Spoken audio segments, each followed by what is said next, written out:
together with our speakers. Welcome all.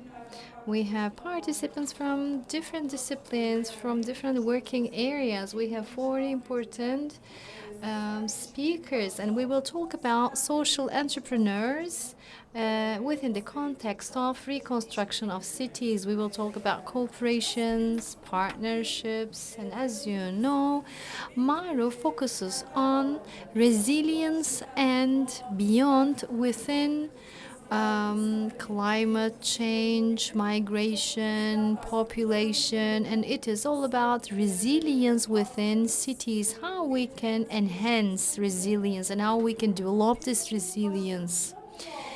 So it is about, our session is about restructuring, reconstruction, civil society, cooperation, civil constructions, and civil constructs. We have a lot of multiple crises of metropolitan cities. However, we will focus on especially the earthquake because we have an experience of earthquake recently, as you all know. So I would like to present the speakers. They can also amend my presentation. We have the Secretary General of Kahramanmaraş Municipality, Rüstem Keleş, and we have a coordinator, Hakan Kahraman, of an association of civil society. We also have Yakup Işık from İHH, from Foundation for Humanitarian Aid, and Feyza Akınerdem, who is from Sociology Department of Boğaziçi University. We have four participants, four speakers. If you have some questions, please note them down. We will leave 10 to 15 minutes, 5 to 15 minutes to your questions. Well, we will have 2 rounds, and we will keep up with this speed. Mr. Rüstem has experienced 2 earthquakes from '99 and also the recent earthquake of Kahramanmaraş. So he has been in charge of different municipality works within this context. So we would like to hear about your experience. How has been the reconstruction work? How was also the aid from civil society, other organizations and governments and municipalities? How was that organized? So this is our first speaker.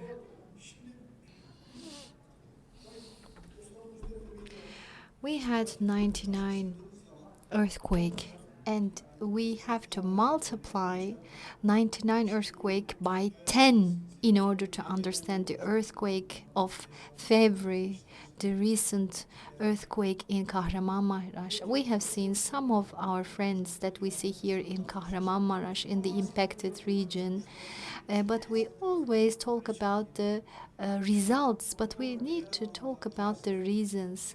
Within the society, we know that we are not prepared to this earthquake. We had a lot of programs and other anniversary events, and I was warning the society about the impact, and unfortunately we had an earthquake during 32 seconds in a very cold weather in February. I would like to talk about Kahramanmaraş. We have a very high number of trade union. We have millions of trading volume. We are producing metals and other important materials. We produce cotton, and we are one of the most important industry centers. We have 1.2 million of population, and we have seen a devastation of 51% of the buildings after the earthquake. And within industry, we are expecting a shrinkage of 50%. They have announced 25% of loss of employment, but we know that the unofficial numbers of this loss of unemployment is up to 50%. Therefore, we know that in earthquake industry, it was not also prepared. My PhD thesis was about security of employment in earthquake, during the earthquake, and after 99. I analyzed different manufacturers, and I know that the industry does not take into account the earthquake, especially the textile machines. They need high calibration, and they have lost a lot of investments. For example, 100 million of investment. We have high technology in these plants, and they were all, collapsed. We know that 5,000 of different centers, they also collapsed, and we have lost a lot of buildings. They did a lot of restorations afterwards. We have to say we have lost more than 12,000 lives. More than 100,000 people, they got injured, and our industry was devastated. The buildings, half of the buildings, they were collapsed, and this is a very, very big injury. In Sakarya, we have seen many different earthquakes in different periods, but in Kahramanmaraş, we don't have any history. So there is a trauma, there is a big shock. And we also looked into the details of the social aspects, and I want to underline some environmental aspect of that. What we lived, what we experienced, I would like to underline these aspects of the earthquake. From the first moment of earthquake, the responsibles from the government was there.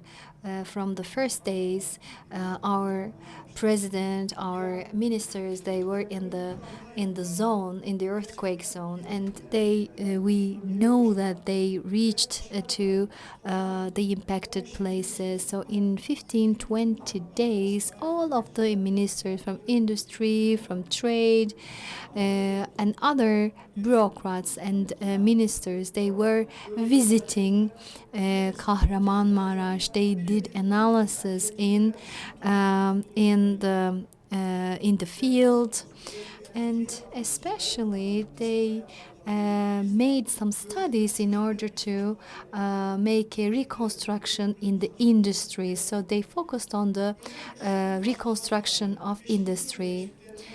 So there are some initiatives.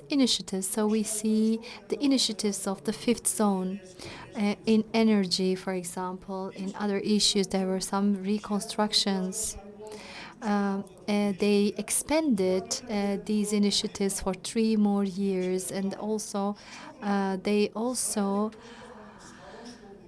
offered the advantages of the Ministry of Trade and Industry, and they offered 36.6 millions of Turkish liras of initiatives, and they offered this initiative for more than 9,400 people.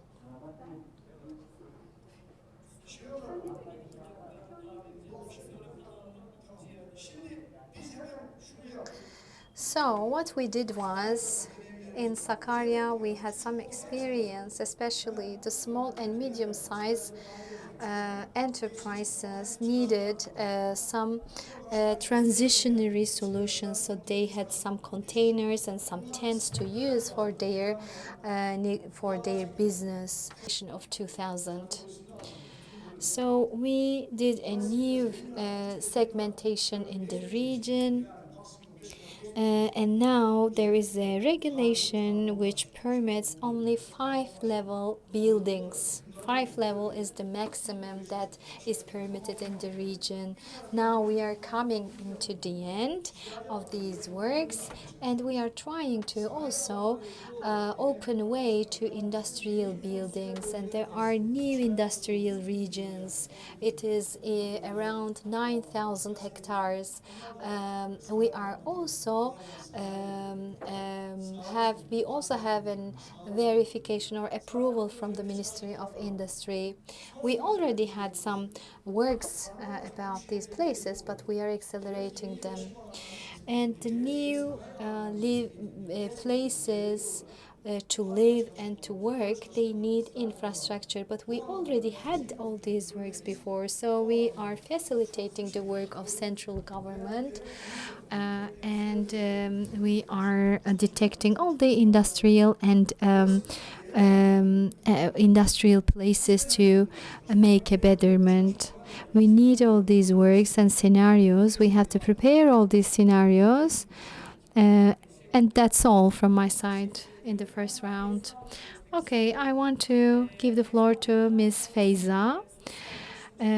So you have an investigation, an extended investigation in the region after the earthquake. So what are your first findings? I have a presentation. I would like to welcome you all. After the first announcement of earthquake, we thought about all the emergency cases in Istanbul. We started collecting data with my students in Boğaziçi University, because this is a very big disaster and there is a chaos, and it is very difficult to keep reports because the people, they do not have time for reporting. So we wanted to assume this responsibility. We made a research in the area, and there was a lack of works during or investigations during the within the region. We wanted to work with the NGOs, with the government, and also independent members, independent individuals. And we registered all these works. And until the 6th week of earthquake, we kept this investigation. We kept reporting. We made an analysis, and we are now preparing our final reports. Since June, we are working with 3 partners. Selva and my other partner, Swig from England, is also here. So it is about making a betterment after the disaster. So this is our second project. It is also about integrating the NGOs within this process, because in the second phase of the earthquake, now humanitarian aid is getting out of the region, and they need more sustainable solutions in the impacted region. In Adıyaman, Kahramanmaraş, and Hatay, we made a field work. In this field work, we made a research.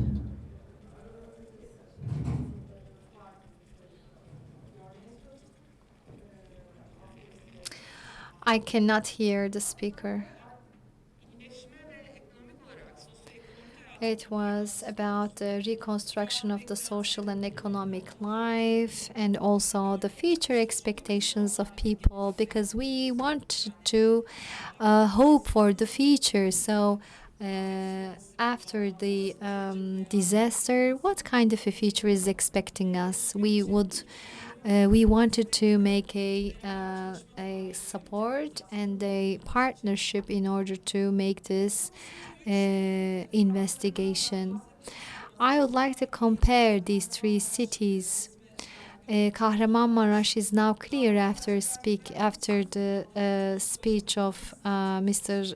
Rüstem, but Kahramanmaraş is a very important city of the first days of the Republic of Turkey. So all the things that we lived in Kahramanmaraş as a motivation for the future, and they received a lot of support from the government, from the NGOs, and Hatay and Adıyaman was different because to these cities the aid arrived later than Kahramanmaraş. And what about the socio-cultural part of that? Of course, there's a big impact of socio-cultural life because there is a vulnerability, because people of Hatay had a lot of fears about losing their spirit, their culture, their heritage. It was a big fear of them. And Hatay is very unique in terms of architecture, in terms of multi-existence of different religions, co-living. So there were a lot of actors that they needed to protect from inner side and also from the outer and inner part of the city.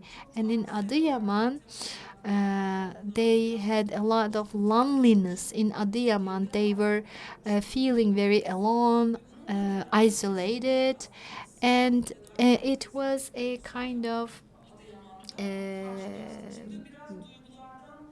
it was a feeling of submission in Adıyaman.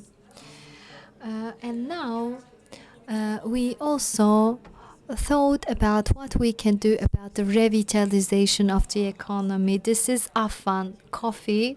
Afan coffee. This is a photograph that we took. You know, it is very famous place, a cafeteria, a coffee place in Hatay. There are parks and public places, and there are coffees, restaurants. They were open to the people who suffered from the earthquake. So in Adıyaman, in Maraş, in Hatay also, they were dedicated, these places were dedicated to eat together, receive food together. There is a diversity of culture, and they are very proud of their gastronomy and their culture of eating together and being on a table together. So in this process, we have seen two different fields. First one is micro government, which focuses on the most urgent needs, like psychological or food or other immediate supports that you need to give to these people. And infrastructure, urgent infrastructure, the NGOs, first aid materials. These are the most urgent materials that you give. This is micro management because it's about the instant needs of them. Without making any deep analysis, you give them the most urgent needs that they have.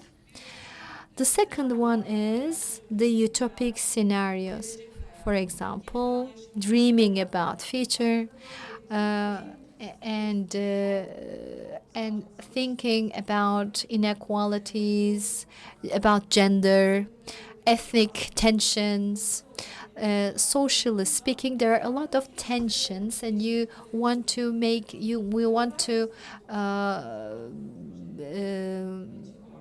also ease all these tensions after the earthquake. So we needed a concept. It is care in English. In Turkish, you see, the translations, because care is a concept that we want to translate properly into Turkey, because it has a care for a person, and care is about, looking after somebody, protecting, or giving physical support.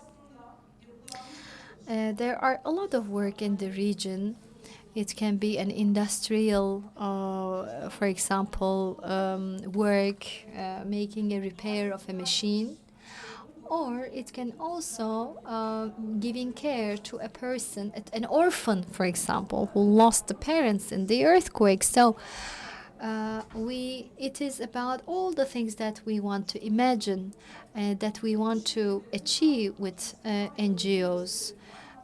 So we want a care for all these people, and we want to give them a social life that can give them care in different levels. In 10 years' time, 15 years' time, in a collective manner, we will try to respond to the expectations of these people, of the victims, and we wanted to make a contribution.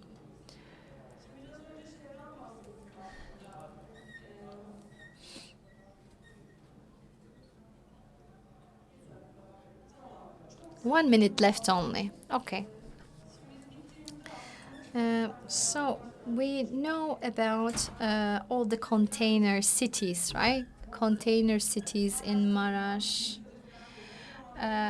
In Adıyaman, we had few of them for the refugees, especially in Hatay. It was more dispersed. There were dispersed container cities, tent cities, but mostly they were containers. Getting into containers, constructing a container was an important part of this concept of care. This is one dimension, and getting out of container is another concept. This coffee of Afwan was important at this sense. There were women, children, disabled people, elderly, within only 5 meters square of containers. So they needed hubs, centers, places in order to get out of these containers and make a social encounter. So there were marketplaces, for example. But container cities were constructed on cement. They were buildings, and converting them into a livable places, we needed outer spaces, a habitat for these people to go out of these containers. You can see these examples in Hatay, and there were other examples of them. Because there are people living in these containers, getting out of them and taking care of, for example, some plants. They receive care, they also give care. So this is about constructing a public living, a public space, which is about giving and also receiving. So I want to give the floor to Mr. Hakan. So we give example from the earthquake, and there are some crises, some vulnerabilities, and what is the role of NGOs within this concept? Can you give us some examples from the earthquake?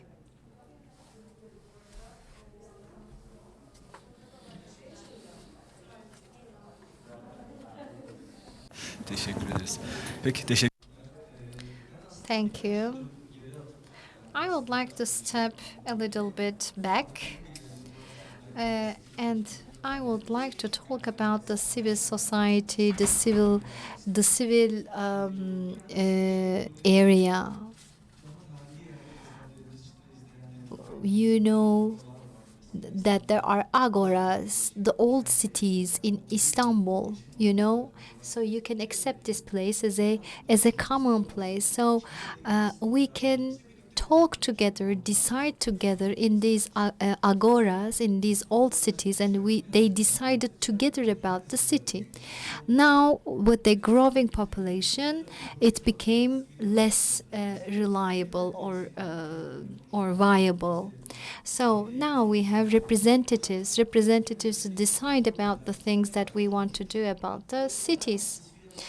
When we talk about the civil places, we are all in that. It's not about NGOs, the civil society. Every individual about this transformation is also inside this concept. It's about participation, cooperation, getting into these people, and getting the people within the decision-making process. So the public is inside this decision-making process. They are getting into the different capillaries of the society. We are making a decision, for example, about the payment. So you ask if it's okay with for a person, a disabled person, or if you have a child, for example, a baby, if it's okay for you or not, this payment. So what is the role of NGO during the earthquake or during a catastrophe? We can have a look at before and after picture. We need consciousness, we need training. 74 hours after an earthquake is crucial because the people think about, saving and seeking process. But it is about getting prepared. So having a backpack, something ready. It's about consciousness and also about training. During the disasters, the first 72 hours is about preparedness, being prepared. And it is an international definition. And it's about consciousness. It's not about making a lot of simulations. And the simulations, they are not properly done in Turkey. I also worked in different places, institutions. You do all the simulations, without any proper attention. It should be, it retails a lot of preparation. So NGOs can give support in that. And emergency plans are also important. For example, in terms of preparing an earthquake backpack and also making inspections, also giving some help about giving help to the public institutions. And also rescue teams should also be in contact with all these institutions. The people being in charge of the disabled, the children, and the other actors should be very clear. During an emergency, during a disaster, we as individuals, as persons, we have a lot of responsibility. We can get into a rescue, for example, team. We can learn with with small learnings. We can do a lot of betterment. Yardım toplama ve dağıtım konusunda Well, what else can we do? The civil society can collaborate with public authorities. So, at the moment of the catastrophe, obviously, we know that there is a huge chaos. So, public institutions such as AFAD, the Disaster Relief Agency of Turkey, whatever, have to carry out the coordination. And in order to be able to reach out to every neighborhood, you need the presence of the civil society. So, communities and individuals can take initiative in that context, and people want to come there and work in a voluntary manner. Of course, they can provide support, but it's very important how you will be providing that support. Instead of a relationship between a giver and a receiver, you have to establish a network of solidarity, because these people, these victims, have already suffered huge losses. They have lost their relatives, they have suffered from material loss. So we shouldn't be treating them as if they are people who need help, who are victims. So it is precisely at this moment that civil society can play an important role. Otherwise, to raise awareness and create social solidarity, civil society can do a lot. So when we speak about freedom of expression, or when we speak about the freedom of religion, I think, for example, many people didn't have the chance to exercise their, mourning. They couldn't mourn their lost ones, right? Because there were lots of collective graves, unfortunately. So people need to get together and share this experience. So many people have lost their loved ones. They lost a neighbor with whom they had great conversations. They lost a relative, and they no longer have the chance to get together with people like themselves. So they need, what we call the solidarity circles in women's movement. So it's precisely through such solidarity that they can overcome such problems. We don't always need, huge, ambitious policies at the general level. No, maybe at the level of the neighborhood, you have to bring people together. And I think it's precisely there that civil society can take the initiative. After the crisis, as the Rüstem has indicated, the civil society has to be engaged in a lot of efforts. If the civil society is not invited, I don't know, they should find some other way to get in there. The civil society actors should also be critical of the matter. They should say, let's, show solidarity not in this manner, but in that manner. So we have to take action and play an important role in decision-making mechanisms. Well, such catastrophes affect all of us. So being active citizens is very important in this context, I think. Aside from that, social entrepreneurship is also a very important part of civil society. Well, when we take a look at the definition of the concept, for an activity of change, if you set up an association to initiate social change, I think you are also a social entrepreneur. Or someone have a much more modern, contemporary approach to social entrepreneurship, whatever. But I think they are all social entrepreneurs. Well, I work at an NGO, and it is an NGO which also helps other NGOs. So before us, we have associations, foundations, which have to have a status accepted by the state. I think social entrepreneurship is an integral part of civil society. Okay, social entrepreneurs do not have a proper legal status. In general, they have to set up an association. Sometimes they opt for creating social cooperatives. So I think it's an important part of civil society. So all the arguments that I've expressed until now are also valid for social entrepreneurship. You have a couple of more minutes. It could be great if you can wrap up. Well, our very last message. What can civil space do? What have they done? Well, to focus on my own example, I work at the Foundation for Supporting Civil Society, and starting from the very first day of the catastrophe, we first ask ourselves, how are we? In what kind of situation are we? And in the region, we already had NGOs that we had supported over the years, and we called them immediately. We could contact some of them in the first day, and the others on the following days. The first question was, how do you feel? How are you?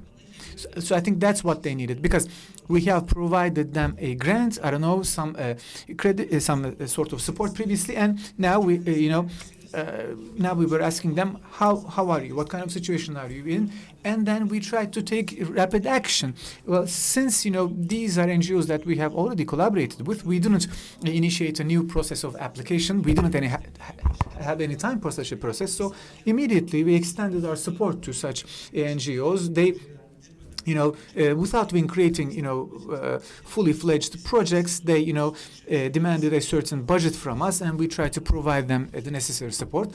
And I think all NGOs should be, always prepared for such catastrophes. And many NGOs couldn't really have the chance to transform their current projects to provide disaster relief. So they didn't really have such a flexibility. So NGOs such as ourselves, of public institutions, should have reserves for these issues. And we tend to have, reserves for such emergency situations. Yeah, I think, keeping such emergency reserves is very important. I will try to elaborate that in the second tour, because I think we are living in a world marked by crises, ongoing crises, new crises. So civil society and social entrepreneurship, and what's their role? Collaborating with the public institutions in communication with the academia, and they try to provide relief, help, support, solidarity to locals affected by crises, catastrophes. Thank you. Well, dear Yakup, let's continue with you. So, of course, the earthquake also had an impact on Syria, and Syria is undergoing a reconstruction process. I think you were there in Syria during the earthquake. What was your experience on the other side of the border? Well, I was in Gaziantep, so in Turkey, during the earthquake. I was with my family, and then I tried to play a role in crisis management in both Turkey and in Syria. Well, the earthquake, actually Syria has been experiencing an earthquake in the last 12 years, because with the initiation of the Syrian civil war, Syrians have really faced lots of difficulties, as I will be showing you in the next slide. I mean, first of all, I wanted to share this map with you so that you can get a better grasp of Syria. So on this map, of course, you see Syria. The red zone is controlled by the Syrian regime, also by Iran and Russia. The yellow area is controlled by Kurdish forces supported by the United States, the PKK. The green zone, so right across from the Turkish zone, is under the control of the Free Syrian Army, which is backed by Turkey. Likewise, across from Hatay, you see the zone called Idlib, which is also controlled by the opposition. Before the war, Syria had a population of 22 million.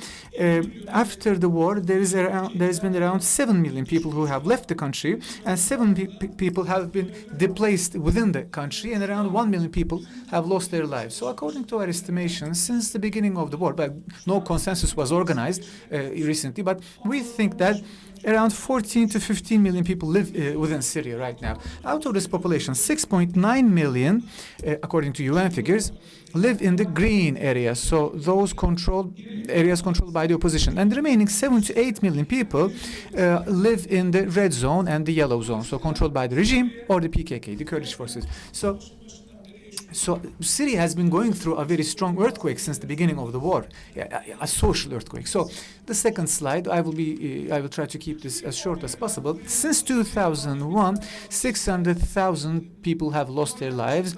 30,000 of them are children, basically. 6.1 million people have had to quit the country as refugees, migrants, and 7 million people have been displaced internally.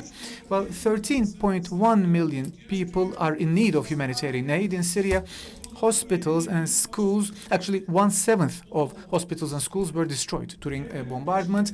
1/5 of houses were destroyed during the war. So to go back to the beginning, actually, Syria has been going through an earthquake since the last 12 years. And in the face of the recent earthquake, actually, they have adapted much more rapidly than we did. I was in Keleş in the crisis desk, and the first day, in Gaziantep, in Adıyaman, in Hatay, in Turkish provinces, there were disruptions in the natural gas network. There was no electricity. Basically, people couldn't produce bread. There were lots of problems concerning the road transport network. Some people brought in bread, with airplanes from other cities. The current Minister of Interior was the governor of Istanbul back then, and he sent 2 airplanes full of bread to Gaziantep. So when we were discussing how we can meet, the requirement for bread in Turkey, we thought whether we could collaborate with our friends in Syria. And we struck an agreement with 7 bakery shops in Syria, and these Syrian bakeries produced 100,000 bread every day, and they brought it into different Turkish provinces, Hatay, Maraş, whatever. And over a week, we distributed 100,000 bread every day. And so, obviously, at international level, people thought not only about the Turkish earthquake, but it was basically, perceived as a Turkish and Syrian earthquake, and lots of international humanitarian aid agencies, international institutions took initiatives not only to provide help to Turkish earthquake victims, but also for Syrian earthquake victims. And as a result of this earthquake, 4,250 people have lost their lives, 11,447 people were wounded, 2,171 buildings were destroyed, 5,344 buildings were damaged, and overall 334,000 people were impacted by this earthquake. So this once again triggered an internal migration. And around 1,200 people who were killed in Turkey were basically interred in Syria. Well, in Turkey, we are basically in the 7th month after the earthquake, and right after the earthquake, the most pressing issue was housing, and right after that, of course, we had the problem of nutrition. After resolving these two major issues, we have started to speak about, a normalization. But because of the 12-year war in Syria, there are still lots of very severe problems associated with housing. 1.5 million people are living in camps in tent cities. So 1.5 million Syrians still don't have a proper, house. So just to make it clear, because I think we will be discussing, development processes, I wanted to underline this. So Syrians, but also Syrians living in Turkey were impacted. So millions of Syrians living in Turkey were impacted by this earthquake, about 1.2 million Syrians, and they were impacted by the earthquake, and they really found themselves in a very disadvantageous situations because they tend to live in older cities, maybe they tend to live in older and damaged buildings because they don't have access to better housing. So in many of the buildings destroyed in Turkey, obviously Syrian people were living.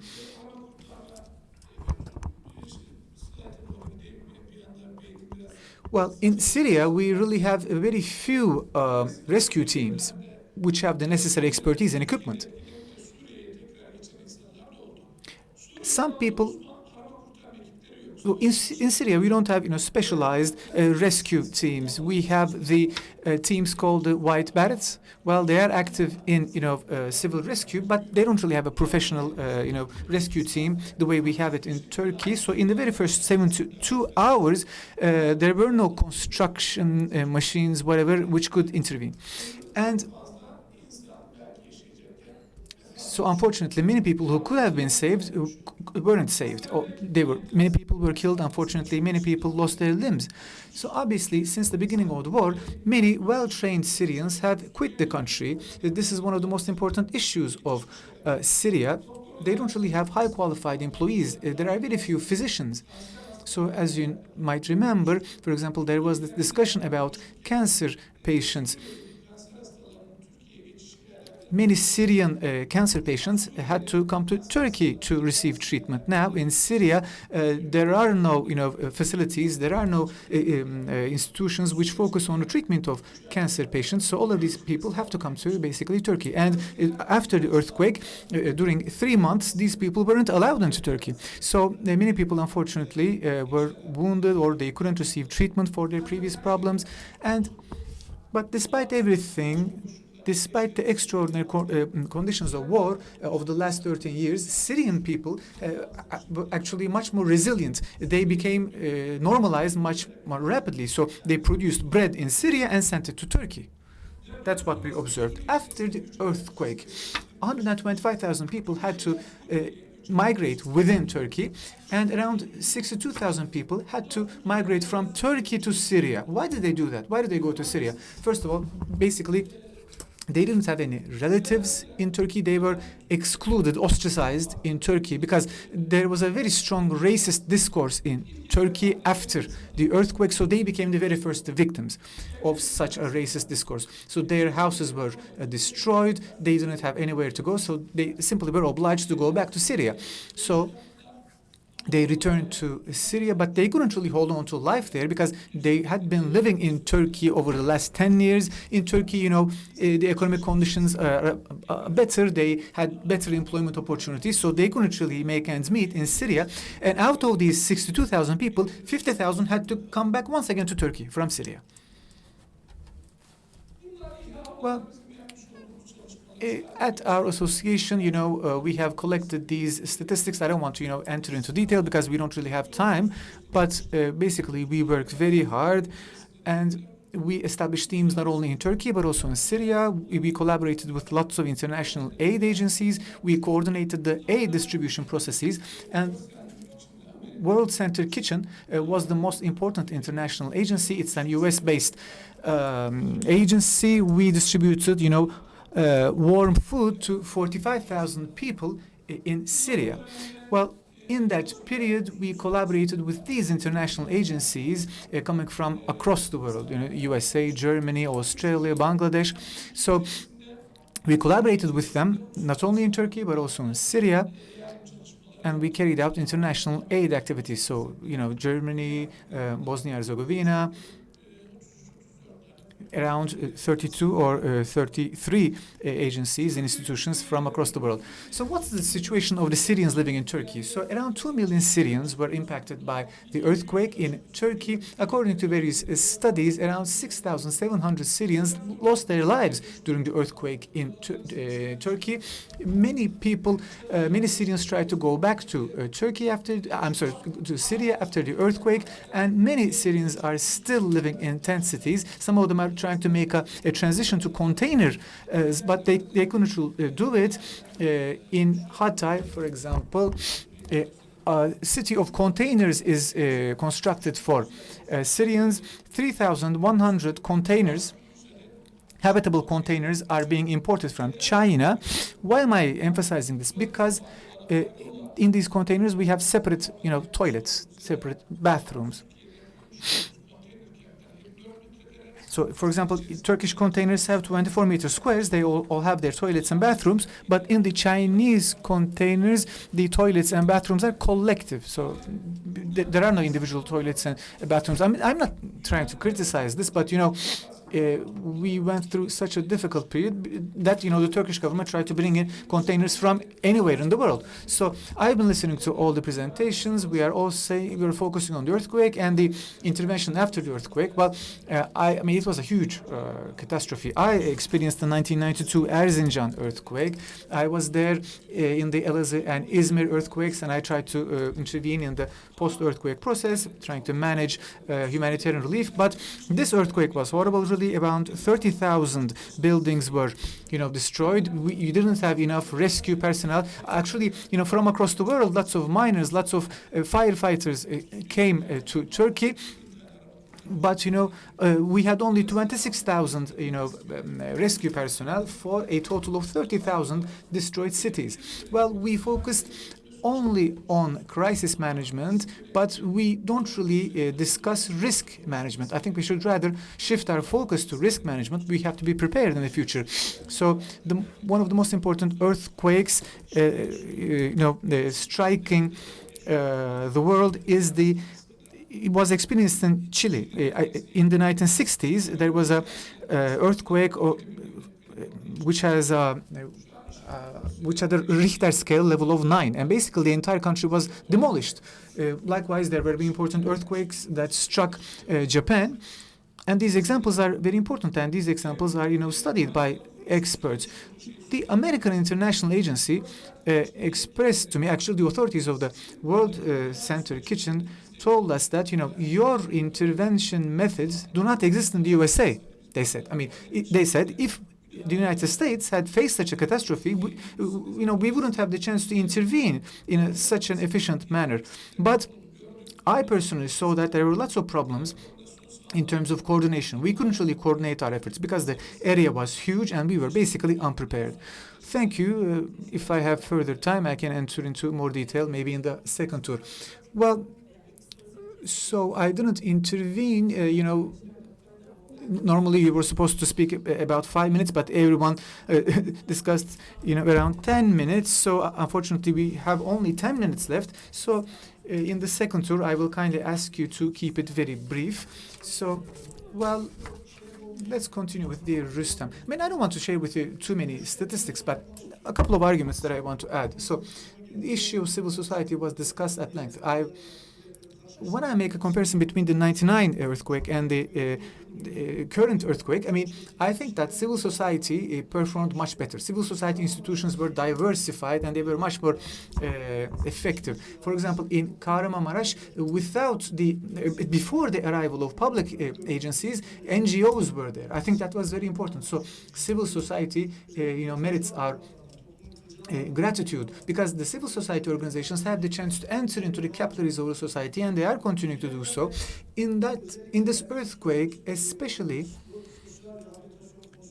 I think the issue of social and psychological recuperation became very important. The ministries and the municipalities took important initiatives. So even in Kahramanmaraş, I know that many people are still suffering from trauma, and so many people had to leave the city, for example, for 3 or 4 months, and now they are coming to terms with what happened. I don't know. The winter is coming, etc. And this is an important issue. So lots of NGOs are working on the management of psychological trauma, and I think we should really be proud of the performance of civil society.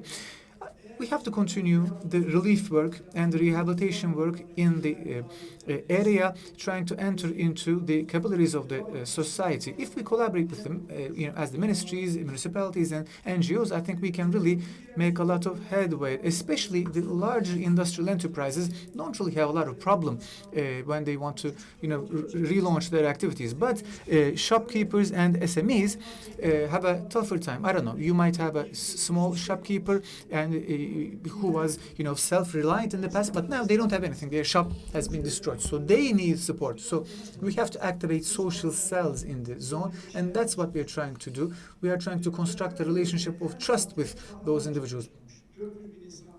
400,000 people left Kahramanmaraş. Maybe half of them have returned. Unfortunately, the public authorities don't have the exact figures, and these people need support. Well, having said this, I'd be happy to respond to any questions. This is a vast issue, but let me say this. We focus, as you said, we focus on the earthquake and the post-earthquake period. Yeah, that's right. Preparation is what's important. We have to work on new zoning plans. We have to limit the number of floors. We really have to take radical decisions. We are acting in a very principled manner. So I think we need to show this professionalism going forward in all of our cities. So as a result, in Kahramanmaraş, the destroyed zone was very clearly, very obviously, was an area with lots of, buildings with 10 floors. Normally, according to the zoning plan, these buildings shouldn't have been constructed there. Even if it were an earthquake with a severity of 6 over the Richter scale, many of these buildings would have been destroyed. So in Sakarya, for example, we have made important progress after the 1999 earthquake, and in Kahramanmaraş, likewise, we are trying to limit the number of floors to 3 or 4. Likewise, we are trying to change zoning plans. But unfortunately, in zoning plans, important modifications are made. For example, in a zoning plan, the building is supposed to have 8 floors, but there are small print zoning notes which allow you to build up to 12 floors. But now we are trying to eliminate all such small print zoning notes, and likewise, we are trying to impose these rules independently of whether the building is built upon a slope or no. So, beginning from 1999, we had already been engaging in very important studies, and unfortunately, the earthquake gave further impetus to our study. I hope that we will be drawing the necessary lessons going forward, and we will be facing less tragedies. Really, it's not really worth it. It's not worth seeing our children cry. So we have to take the necessary measures. And to conclude, I can say that especially our universities, NGOs, have a very important role to play. Of course, you can construct the buildings. We can reconstruct the area. That's not a huge challenge.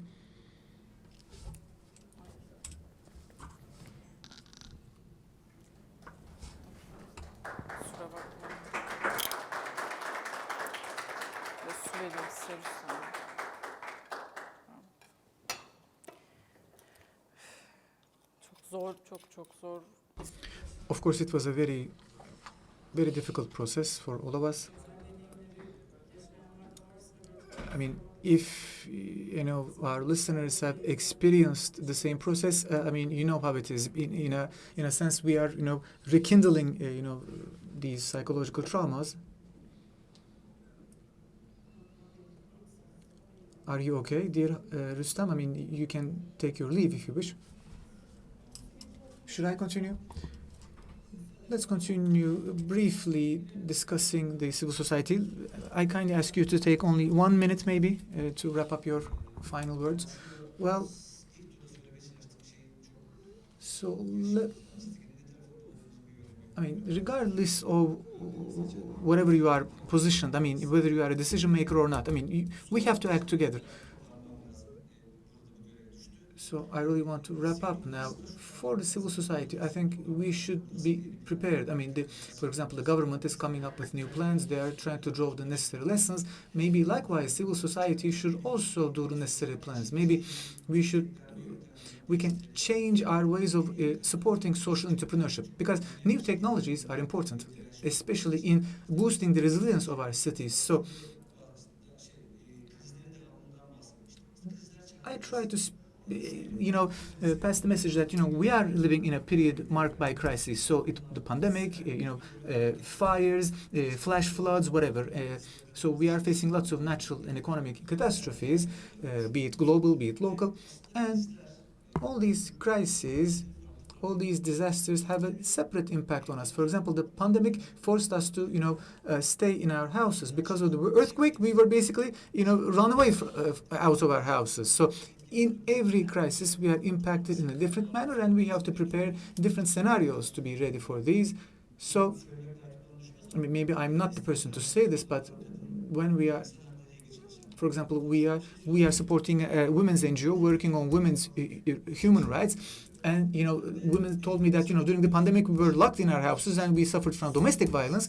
But after the earthquake, we were obliged to quit our houses, and then we suffered from another violence outside of our houses. So many container cities were, constructed in the earthquake zone, but many people had to, walk quite a distance to reach a shower. But some, think about, women, think about disabled women, disabled people. So this is a huge challenge.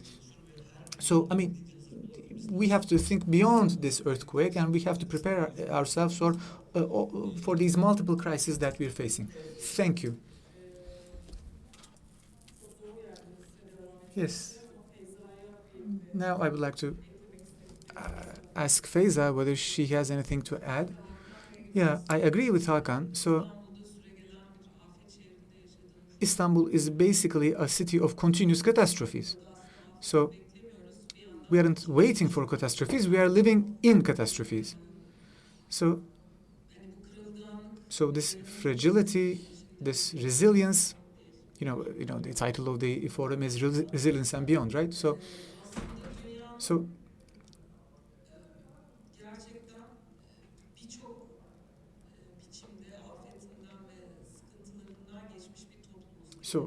as a society, we have suffered from lots of disasters and crises. We didn't speak about Malatya, by the way. We shouldn't forget Malatya. We shouldn't forget Adıyaman, Maraş, Hatay, Diyarbakır, which were impacted by the earthquake.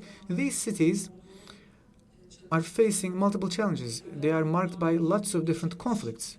They are wounded cities. And as a society, we are a resilient community, I think. We should have the perspective of boosting resilience. Sometimes I think that this is a tiresome perspective. Sometimes we have to recognize our fragilities and weaknesses, and maybe focusing on those weaknesses, we have to try to strengthen ourselves, because I think we have really tried to dig in. Well, economically, culturally, psychologically, what we need is not strengthening, but maybe understanding how weak we are, and maybe rendering those weaknesses more visible, because we only can overcome those weaknesses if we recognize each other's fragilities and weaknesses. Maybe that's the kind of effort that we need, because this is a society very polarized, and in such a polarized society, I think this is a huge challenge. In everything that we do, we should try not only to improve the situation in the zone, not in the way that we did it 7 or 8 months ago. I think we have to construct socialness in a new way. And in every new project that we organize, we have to keep this in mind. So we try to, in this highly polarized society, we try to, appear very strong in each other's eyes, such that we are basically not seeing our vulnerabilities and weaknesses. And now that we are with important actors from civil society and state, that's the message that I really wanted to emphasize. Well, in Turkey, I think in 2 years, I think, in the earthquake zone, we won't have any housing problems. So we will have normalized the housing issue, and the reconstruction process will be complete. And maybe 5 years later, we will have already forgotten this process. Why? Because we have a social state, we have strong NGOs, and they are trying to reach out to people. Of course, there is a trauma, and people need psychological, social-psychological support for trauma, but I think the economic issue will be resolved in 2 years, 5 years. As for Syria, the situation is a bit different. So our association has been active in Syria since the beginning of the war.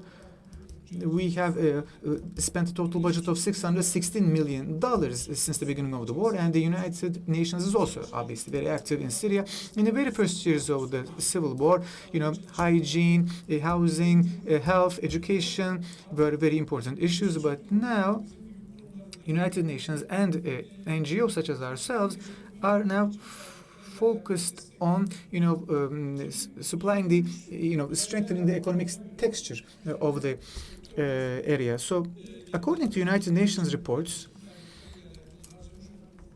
United Nations have mobilized around $32 billion for a period of 8 months in order to make sure that people can have better means of subsistence. We are also organizing subsistence projects. We are trying to support local development initiatives. We are establishing, for example, public education centers, especially to strengthen the capacities of children and women impacted by the earthquake. The war. We are trying to encourage women to set up their own companies, enterprises. But if we are to speak about a proper reconstruction, we have to have state there, because state will bring security, a state will bring employment. But unfortunately, in Syria, there is no state to speak of. There are lots of armed groups, and because of very small issues, they can start fighting against each other. So there is no proper environment of trust and peace. Well, we are doing all we can, but the earthquake, this social earthquake, continues to strike Syria. Well, many thanks for your participation. We are 5 minutes over our time, but if there is no one knocking at the door, I think we can get your questions. Maybe 1 or 2 questions. I guess there are no questions. Well, thank you very much for your patience, and many thanks to our presenters. Of course, this was a very complicated, very tough issue, and basically we have just recently suffered from the earthquake, and you have all performed a public duty, a social duty, so really all our gratitude goes to you. Well, many thanks for being here.